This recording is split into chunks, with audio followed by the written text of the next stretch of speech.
Hey everybody, this video is an honest investigation into the Mandela Effect on the Bible. I've been seeing a lot of videos that our Bibles are being changed by the Mandela Effect, so I wanted to research this on my own to see if it was true. And I need to thank my research assistant here, Sunny the cat. She was very helpful in helping me to research this. For people who don't know what the Mandela Effect is, here's a definition. According to various theories, the Mandela Effect is evidence of implanted memories or parallel universes. And some people think that what scientists are doing with the quantum computers and what they're doing with CERN may be making different dimensions overlap each other, parallel universes. I don't really have an opinion, a set opinion on the Mandela Effect. I need to do more research into it, which is why I started to do this. But one example of it that makes me not discount it is maybe you remember commercials with Ed McMahon and Publishers Clearinghouse, right? You remember he was in all the commercials and he presented checks to the winners. Well, the funny thing is that never happened. He actually never worked for Publishers Clearinghouse. And when I heard this, I didn't believe it. I had to look it up myself, but all the research that I did online said it's true. He never worked for that company at all. He was never in their commercials. So I would never just discount it and say there's nothing to this effect. A lot of people use residue to back up this theory. What residue is, some people think if you go back far enough in time, you'll see evidence before the timeline shift. An example of this using the Publishers Clearinghouse thing, if you've ever seen the movie Erin Brockovich, there's a knock on the door, or the doorbell rings, and she says, "I hope it's Ed McMahon," you know, referencing that she thinks he's there with a check for her. So this would be considered residue that this did happen and that it's been changed in the timeline. The most popular example of this in the Bible is Isaiah 11:6. "The wolf shall also dwell with the lamb, and the leopard shall lie down with the kid, and the calf and the young lion and the fatling together, and a little child shall lead them."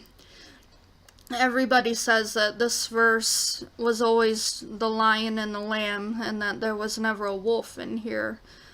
So I wanted to research whether or not this was true. And what I did was I went to Google Images, and I found images about this verse, and they do include a wolf in many of these images you'll see. So to me, this is evidence that the wolf was always in this verse. I think what happened is people remember the lion and the lamb because the verse does mention the lion in there, but they just don't remember that there was always a wolf in that verse too. Another Mandela Effect people claim is Luke 12:24 and a few other verses too that talk about ravens. They say that this used to say sparrows. So I did the same thing. I looked up this verse and I found pictures that show a raven in the verse. I mean in relation to the verse. So there must have always been people who remember ravens in this verse and not sparrows. Another one is Job 39:9. "Will the unicorn be willing to serve thee, or abide by thy crib?" And this sounds really odd that there would be a unicorn in the Bible, so people say that that's been changed, that it used to be wild ox and now it's unicorn. Well, the reason that the word unicorn is in the Bible is I think they're literally talking about something with one horn. It was probably talking about a rhinoceros. So I did the same thing with this verse, and I found pictures of unicorns in relation to this verse. And even a website here asking why unicorns are in the Bible. Another verse in 2 Kings here, it uses, I'm not going to read it, but it uses a verse here that many Christians consider to be profanity. And they say that this has been changed. This was never in the Bible before, that used to say urine. But I was able to go back and I found a website here from March 14th, 2004. And this is discussing why there is this word in the Bible that Christians consider to be profanity. So back in 2004, this verse was in here. People were talking about it. And this is evidence that it hasn't changed. I forgot to mention that the website about the unicorn, that was August 18th, 2008. So also that hasn't changed, at least since then. I think what people are thinking of is the NIV version here. It says urine. A lot of times churches will use the NIV version of the Bible, and people in church just assume that they're hearing from the King James Bible. There's also a verse in Luke 17:34. I tell you, in that night there shall be 2 men in one bed, the one shall be taken and the other shall be left. And many people are saying that this always used to say 2 people in one bed and not 2 men.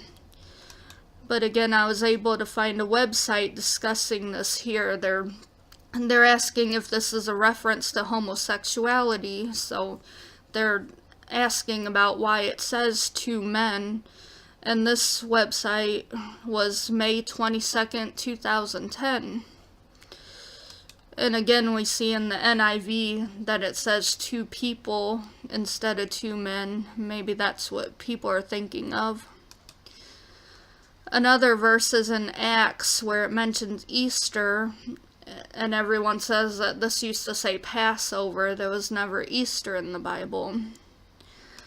Well, I was able to find a website here where people are talking about this, asking if it's referring to a pagan ritual. And this is from April 2nd, 2013. And also we see that in the NIV it says Passover. Maybe that's what people are thinking of, that it said. Another big one is talking about putting wine into bottles instead of wineskins. Again, I have found an image here with the verse, and it shows a picture of bottles in the image. And here's a website. I didn't have a date on this one, but this is asking if this was a mistranslation or if it's correct. So, at least in these examples, we see that things haven't changed. I mean, there have been people talking about these verses as they are now for several years back on most of them. So my conclusion is that the King James Bible has not been changed by the Mandela Effect, at least on these verses. And if you know of other examples and you want to leave them in the comments, I'd be happy to look into them and maybe do another video. Because I'm open-minded about this, and if our Bibles ever end up being changed, then that's a serious thing that people need to know about. And I believe that it could happen. The Bible has verses that warn us about, in Revelation, adding curses to people who would add to the Bible, at least in that book, or take away from it. So I'd be happy to look into any other verses you may know of. I thank you for watching, and God bless you.